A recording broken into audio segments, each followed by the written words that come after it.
Oggi il problema delle risorse è un problema ad ogni livello, sia nei colletti blu che nei colletti bianchi.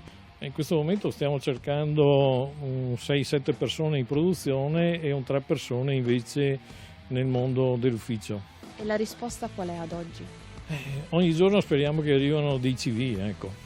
Il Veneto, come il resto del paese, fatica a trovare personale da inserire in azienda. In Italia sono 400.000 i posti vacanti, a fronte di 2,4 milioni di disoccupati, ma le posizioni rimangono scoperte. Mancano molte figure in moltissimi comparti, a partire dalle costruzioni, ad esempio, per poi arrivare a lavorazioni e ad aziende come le nostre. E così, per non frenare la ripresa economica, c'è chi guarda gli immigrati come una risorsa. Eppure c'è chi, in Veneto, gli stranieri non li vuole in azienda.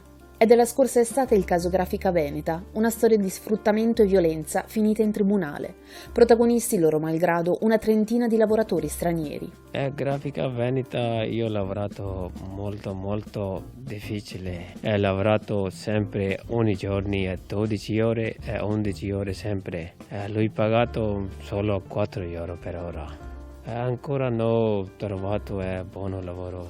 Solo lavoretti? Sì, lavoro trovare difficile. Muhammad non è il solo a trovarsi in questa situazione. Di quanti lavoratori stiamo parlando? Circa 35 persone coinvolte a vario titolo, ovviamente. Di fatto, di queste 35 persone, la più parte è ancora senza lavoro. Qualcuno è riuscito chiaramente a collocarsi altrove, ma la stragrande maggioranza evidentemente è ancora appiedata.